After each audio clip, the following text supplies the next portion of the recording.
Hello everyone, welcome to my channel with a new vlog. দেখো আজকে সকাল সকাল বেরিয়ে পড়েছি। সকাল বলা যায় না, ভোর। এখন বাজে ভোর 5টা 5। তো আমি স্টেশনে চলে এসেছি। আজকে আমার একটা এক্সাম আছে, তো এক্সামটা দিতে যাব। আমি এখন আমাদের রসুলপুর স্টেশন থেকে 5টা 8-এর যে ট্রেনটা সেটা ধরবো। তো তার জন্য আমি স্টেশনে চলে এসেছি। আর এই যে এখন প্ল্যাটফর্মে যাচ্ছি, গিয়ে ট্রেন ধরবো। ট্রেন ধরে আজকে যাব দুর্গাপুরে আমার আজকে একটা এক্সাম আছে। তো চলো যাওয়া যাক। তোমরাও আমার সাথে থাকো, তোমাদেরকে সমস্ত কিছু দেখাতে থাকবো, যতটুকু ক্লিপস নিতে পারবো এই প্রচণ্ড গরমে।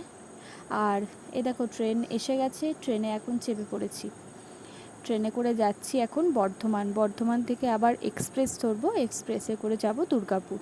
তোমরা সবাই জানো দুর্গাপুর যেতে এক্সপ্রেসে চাপতে হয়, তো তার জন্য চলো যাই।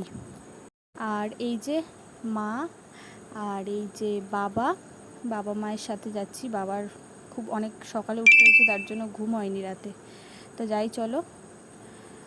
এই যে আমরা এখন বর্ধমান ঢুকছি।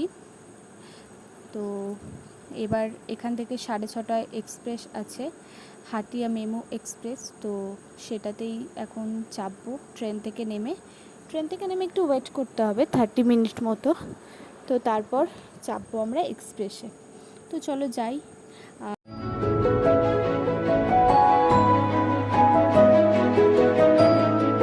আর তারপর 30 মিনিট মতন ওয়েট করার পর আমাদের এক্সপ্রেসও চলে এসেছিলো। তো আমরা দেখো এক্সপ্রেসে উঠে পড়েছি।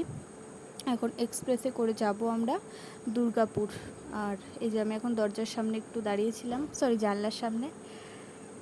তো চলো যাই। আর আমাকেও একটু তোমরা দেখে নাও। এই যে একটা খুব হালকা পাতলা ড্রেস পরেছি আজকে, কারণ সারাদিনের ব্যাপার, প্রচণ্ড গরম। চলো যাওয়া যাক।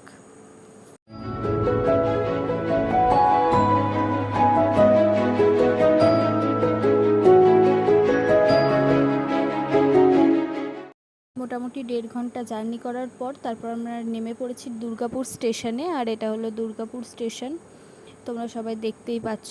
দেখো এটা হলো দুর্গাপুর স্টেশন। এখান থেকে এখনও বাসে করে যেতে হবে 1 ঘন্টা মতন। জায়গাটার নাম হচ্ছে মলান দিঘি। তো সেই জায়গাতে এক্সামের সিট পড়েছে আজকে। তা চলো যাওয়া যাক, আবার বাস স্ট্যান্ডে যাই, তারপর তোমাদের সাথে কথা হচ্ছে। আর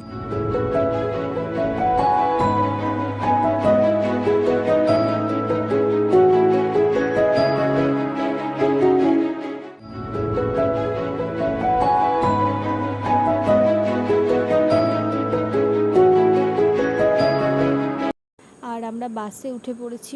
বাসে ছিল মারাত্মক ধরনের গরম। বর্ধমানে কি গরম, তার 3 ডবল গরম হলো দুর্গাপুরে। বাপরে, গরম স্ট্রোক হয়ে যাওয়ার মতন হচ্ছিল এই সকালবেলাতেই। বাকি সারাদিন তো পড়েই আছে, কি করে যে কাটাবো বুঝতে পারছিলাম না। জাস্ট চলো যাওয়া যাক। আর বাসে কোনো ক্লিপস নিতে পারিনি, এত প্রচণ্ড দুর্ধর্ষ গরম ছিল। আমরা চলে এসেছি এক্সামের, যেখানে ইনস্টিটিউটটায় এক্সাম পড়েছে, তো সেখানে চলে এসেছি। ইনস্টিটিউটটার নাম হচ্ছে সনকা ইনস্টিটিউট, তোমরা দেখতেই পাচ্ছ। তো চলো, এখনও টাইম হয়নি, আমরা টাইমের কিছুক্ষণ আগেই পৌঁছে গেছি। 11টা 15 থেকে রিপোর্টিং টাইম।